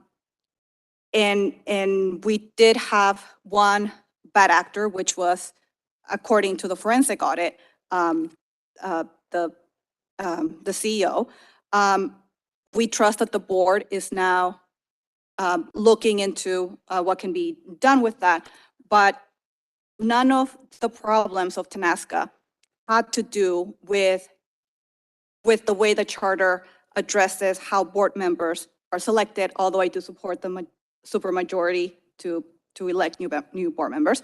And none of the items that we have been discussing really would address a bad actor, right? Somebody who would purposely present information to the board that is not completely accurate and misleading. And and this can happen in any organization, and there does seem to be oversight. I do support the idea of having, an extra auditor that is, paid by the city, for example, if that is something that could help transparency. But other than that, again, if you read the charter, it actually provides a lot of authority to the city as far as oversight, but it specifies over and over again that PUB should be an independent agency, because we want collaboration for sure, but we do not want the city commission, because it's a lot more likely to have a city commission that has interests that are not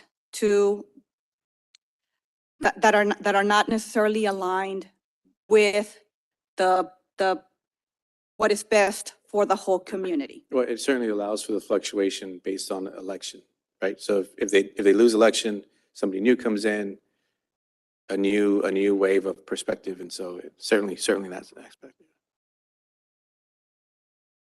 Yeah. To your point. Every 2 years. Does it alternate? Could be. So in accordance with the charter, the city could adopt an ordinance saying we require an independent audit of the, PUB activities every 6 months. That wouldn't conflict with the charter, right? Correct. Because it would be more specific to the general census. Right. So, yeah. So then the city itself can already implement something that we're discussing. Correct. Yes, sir. I think Tomas hit on something right now that we need to recognize. We keep referring to this as a forensic audit.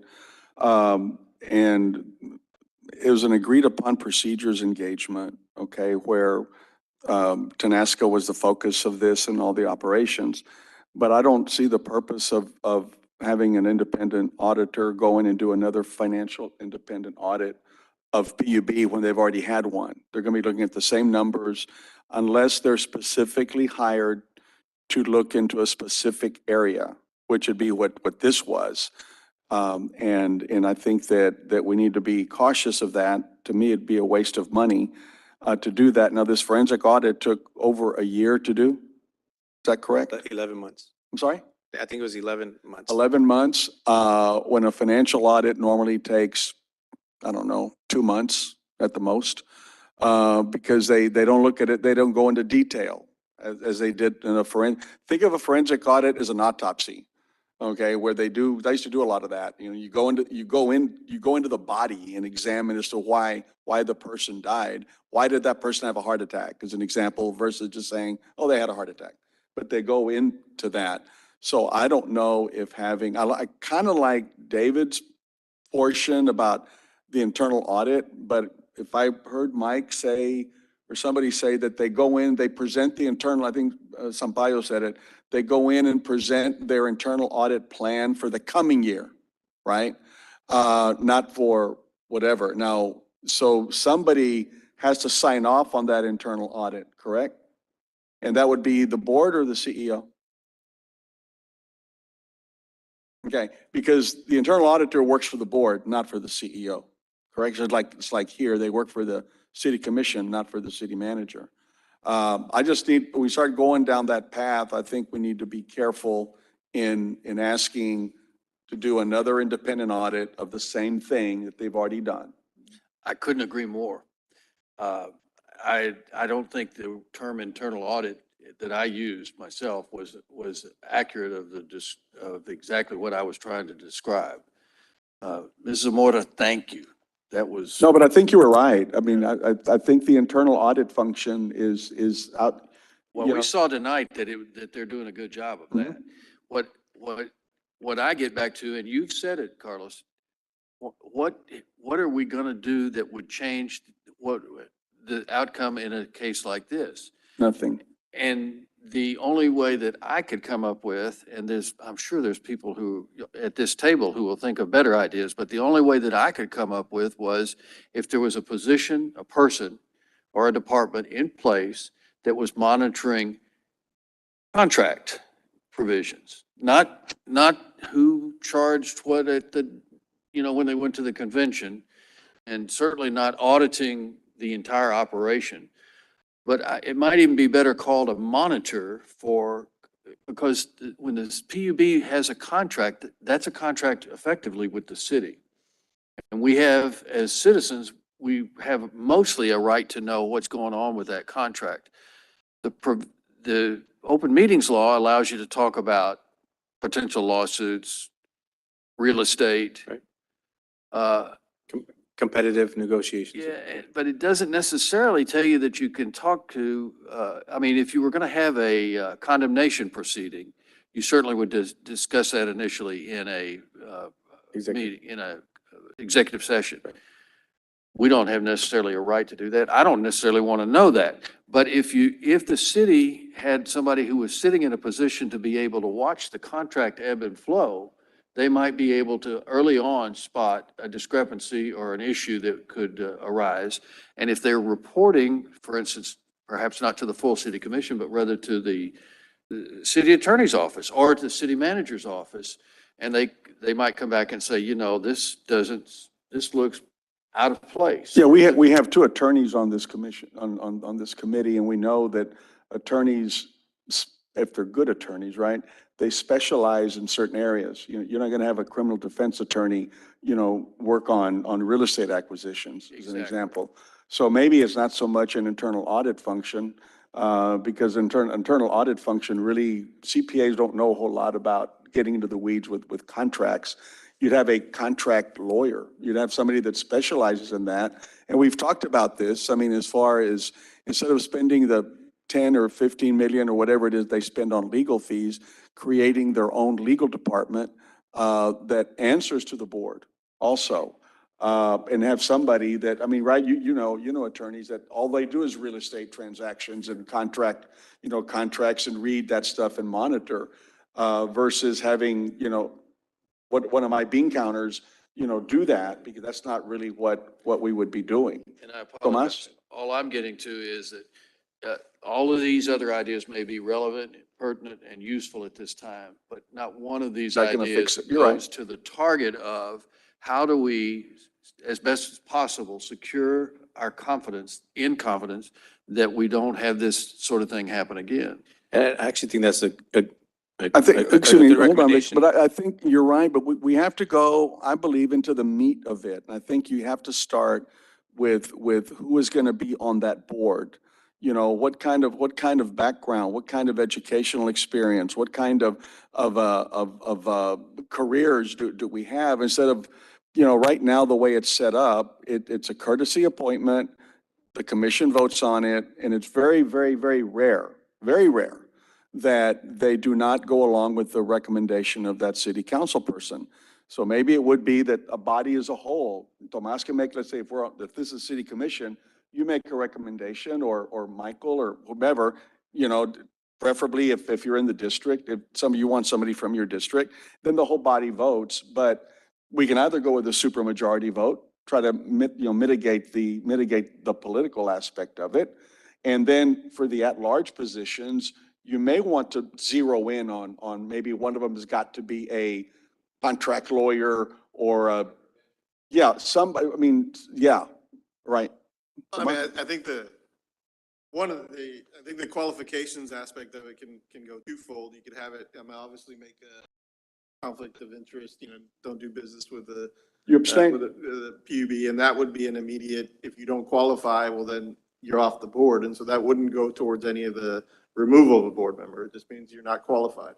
And I think that would also, in there, you can't, have a felony while, being, sitting on the board. You have to be, obviously, a resident and, a consumer of PUB. Those bylaws may already exist, no? Yes. Well, I think that whenever, if you have a conflict somewhere in there, you had a conflict going in, so you wouldn't even, that person would not even be qualified. There's already a conflict there, or they could abstain on a vote having to do with that. And that's why we have issue. the personal finance statements now are being required of them to Mhm. better inform the city. I do know the Building Standards Commission, I I think in Brownsville have it, they do in other cities, they have the requirement that one has to be a developer, one has to be an architect, one has to be. Where's that? At the Building Standards Commission. But the issue with that is it's hard to find. Yeah, it's hard to find. Yeah. But I think if you do the 4 districts, however they appoint them, those, you have a quorum for at all times. And the other 3, you can fill them as you. Yeah, they find can be from anywhere in the community as long as they're, PUB rate subscriber. Now, the other thing that we'll talk about at some point is giving the public the opportunity to subscribe to another provider. I think that's been some discussion that I've heard. Why can't we do that? Well, and then you work out with that provider, they're going to have to compensate the city of Brownsville for whatever they're going to lose from PUB. There's a lot of stuff that we can talk about then, but I think we just have to just kind of whittle them down one at a time and still trying to Chairman capture and everything. Commissioners, just for the sake of time, we're trying to keep it to 2 hours and respect everybody's time. I think what I would like to do is this. We have another meeting coming up on the 30th. And then after that, we'll have our first report to the city commission. And it doesn't need to be extensive, but I would recommend, if you give me direction today, to come back on the 30th with kind of how we tried to propose with these action items. But if you give me just 3 topics, we'll take it 3 at a time. 3 topics that you might want to discuss and act on the 30th to be able to present to the city commission a just very high level. These are the basic things we want to address first, and then we'll get to the others later. Appropriate for each, I've already sent you my little cheat sheet, to have every member emailed to you so we don't get it, to avoid, any type of open meetings issues, to you, their top 3 or 5 areas, and then you compile them all, and there may be some that are going to be similar.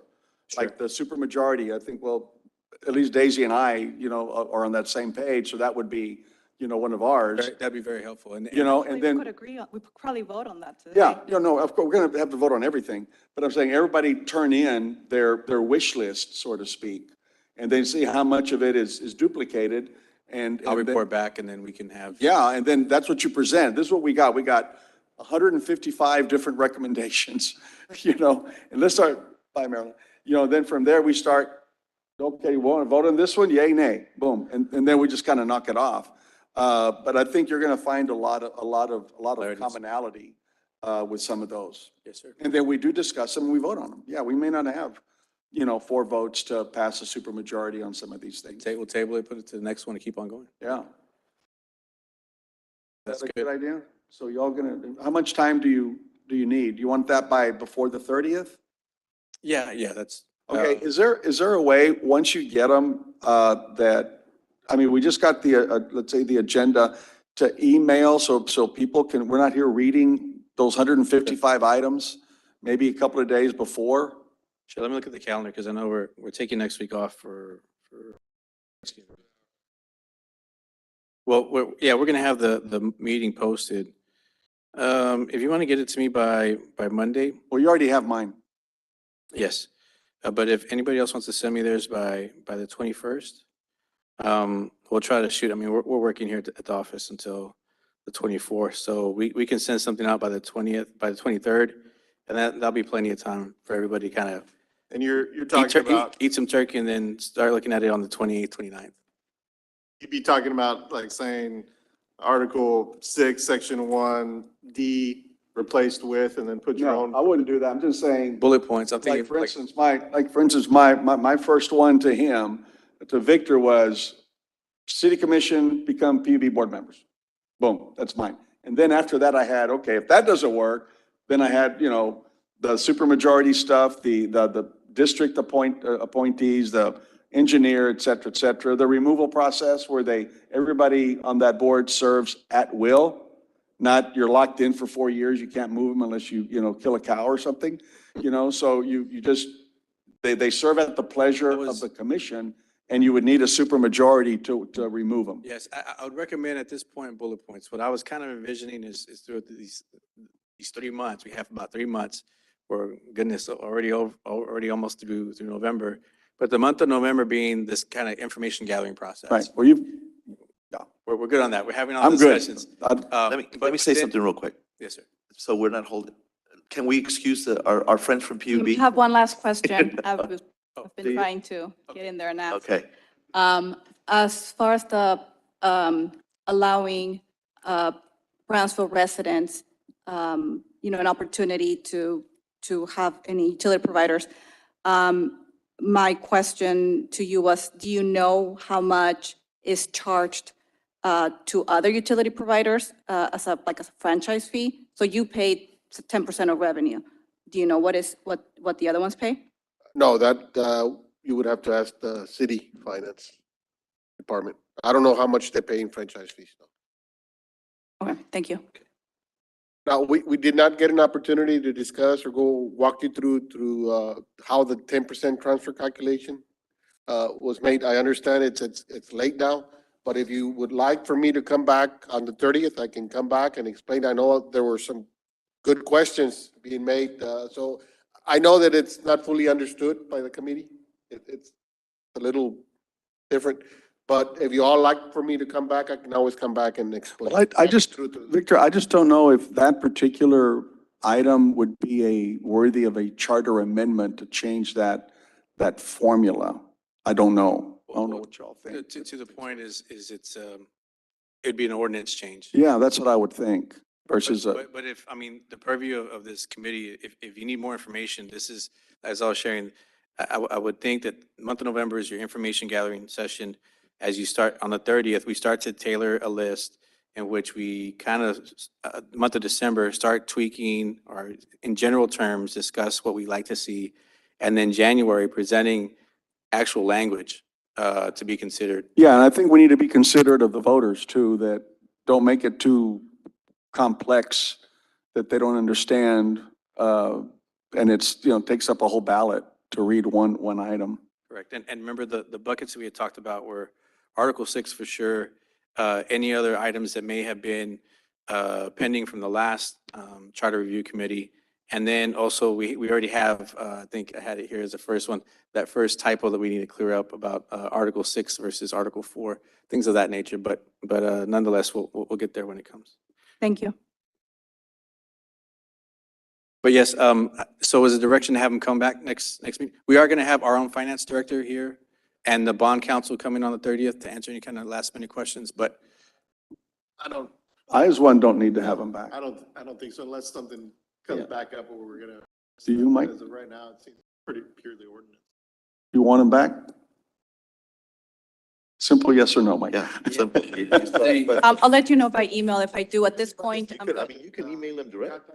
Yeah, You can contact our office and we will be glad to work with you. I think I still have some remaining questions, but I'll contact you. Yeah. I would can do that. suggest that you be here in self-defense. Because there will be a question, a technical question that you might be able to clarify immediately that would otherwise take research. So I wouldn't say bring the whole team, but if there was somebody here who could respond to, or at least agree to, find the answer and get it back to the committee as a whole.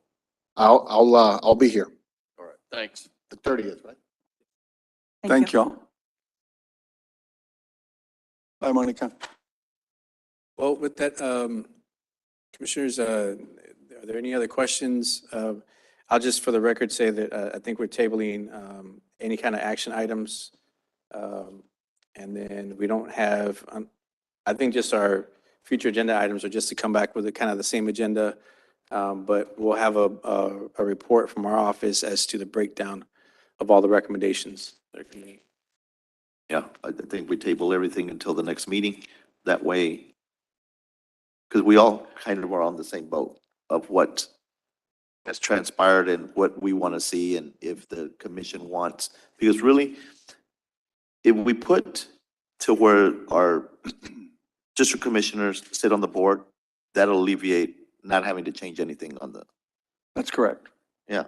It's because what they were asking for is more insight or more hands-on. How more hands-on can you get?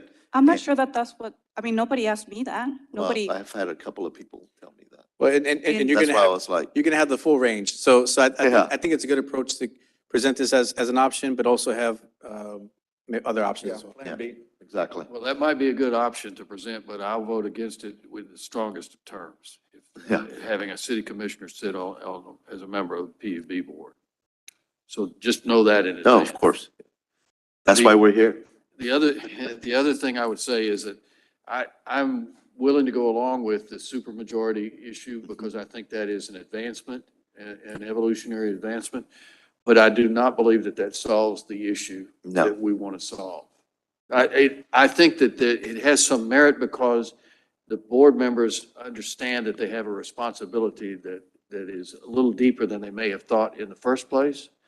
But it doesn't solve the how do we get that out of the executive session and to the city commission. Can I make a vote? Can I make a motion right now to vote on the supermajority? You can, it is posted. I have it here. Majority for what?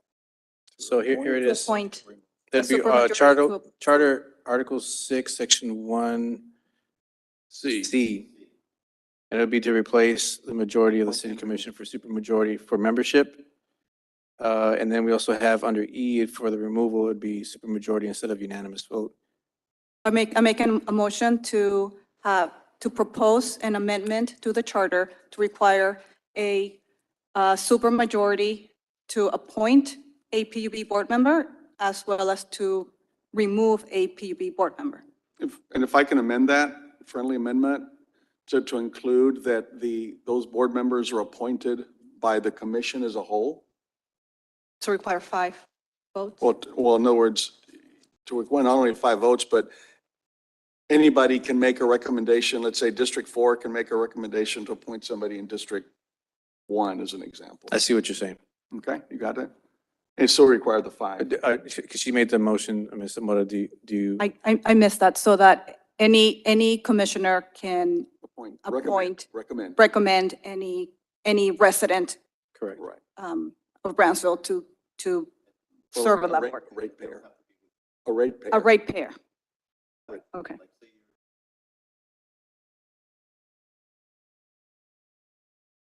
Well, no, it's not her appointment. Mr. Chairman, can you turn on your mic? No, you're changing it to an appointment by the council. Right.